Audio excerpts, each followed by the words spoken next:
Matt Foster, your thoughts after Keithley's exit in the 1895 Cup against Bradford this afternoon?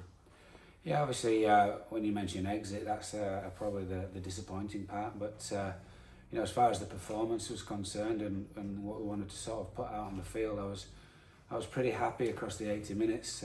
Given, I think just before and just after half time, we failed to control the game and control the contact in the ruck a little bit, and Bradford sort of blew us away with 4 tries in that period. Other than that, I thought we stayed pretty well in control, and particularly in that last 20 minutes, we really saw a little insight into how we want to play and how we can break down teams, even teams that are as big and physical as Bradford. When you analysed the game, did the game rest on the 4 minutes before half time and the 4 minutes after half time when Bradford scored those 4 tries and 20 points? The scoreline does. I think the scoreline does, because you got 5 tries from Bradford, 4 of those just either side in that period that we talked about, where we failed to sort of control those play 1, 2, 3s, and Okoro really sort of damaged us pretty badly off the back of that. Tafua was carrying strong, and whilst I thought we managed their shape reasonably well, we probably didn't manage our markers and our AB defenders enough in that particular period of time to be able to control them and go forward. How pleased are you after that early Sam Hallis try that, for large periods in that first half, Keithley were on top, they had that momentum and that ascendancy? Yeah, I'm generically pleased about the game, full stop. But obviously, when we're looking at improving, we've got to break down the areas of the game, and the areas were good, the areas who weren't good.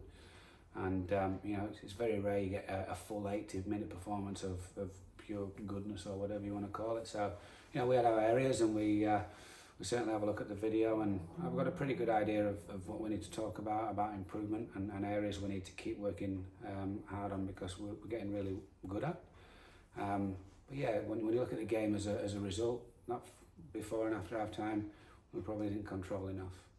Those 2 late tries late on, did you believe that you had a chance, a sniff of a big upset? I always believe in my players. I always believe in what they can do, and the way that we want to play. And I felt in that last 20 minutes we really did see good energy and a version of how we want to play against a team that were big and physical. And once we played how we wanted to play, we saw that big physicality start to get checked a little bit from Bradford, and we challenged them. So I'm really happy with how we came back. Did I think we could win? Absolutely, I always do. We didn't quite get there. On a different day, we might have got there. It appeared to me Bradford were treating this game as if it was at odds, so predominantly coming down the middle, offloading the ball. What I saw in that sort of final quarter from Keithley was sort of a knack to promote the ball out wide. Yeah, and not necessarily play out wide for the sake of playing out wide. You've got to have genuine runners all across that shape, and I thought the attitude, and I talk about the attitude of the shape all the time, and the attitude of the shape is people running to run and making sure everybody's an option on every single play. So I thought we really did that well in that last 20 minutes, and I thought Dan Parker was a big sort of contributor to that, to just get us a little bit wider and force big bodies around the park a bit more. What are the positives from today, Matt? What are the good indicators ahead of the start of the League One season? Well, I guess the scoreboard positives are, our local rivals, who are probably seen as a top 4 team in the Championship. We've competed with them for pretty much 80 minutes, and we came within sort of 8 points of creating an upset, I guess. So there's a massive positive. The second positive is that we continue to grow. We continue to grow as a team, we continue to grow as individuals, and I think the attitude of the players and their willingness to keep improving is a massive part on that. So they all need a pat on the back for buying into what we're doing, basically. And is that your philosophy, your imprint on the team? Because when we spoke after the Castleford game and then the Halifax game in pre-season, obviously the 50-odd points conceded against Castleford, but there was a much improved defensive performance against Halifax. And are you happy with those improvements game on game? Yeah, I'm definitely happy with the improvements, and I think we can continually need to have that that mental mindset of continue to improve. We never wanted to be the best version of ourselves in December. We never wanted to be the best version of ourselves in the beginning of January. We're still not going to be the best version of ourselves now. But what we do is we keep adding to our portfolio and keep working hard to become better and better as a team and individually, and I think that's only positive for us this year. Sorry, has everybody come through unscathed today? Kessie got Kyle Keswick a calf injury. I think outside of that, everyone came through okay. Lewis Hatton obviously didn't play due to his shoulder. What's the latest with him?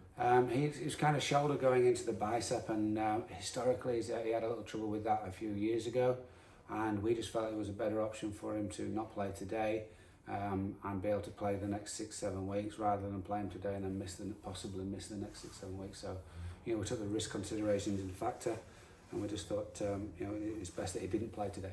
If there's any frustrations, room for improvement from today, what would they be? There's room to improve everywhere. We don't sit on our laurels and go, oh, we're happy that we got close to Bradford Bulls. We look at improving our defensive contact.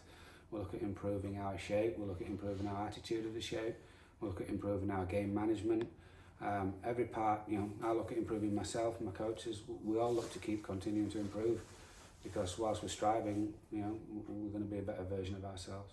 There was a period at the end of the game, I think 9 or 8 minutes to go, Matt, and you could have taken the 2, but you backed yourselves to narrow the deficit to potentially 2 points. Yeah, in those situations, I think ownership's a fantastic strength, and I wanted the players to own their decision. They're out there, they feel how the game's going.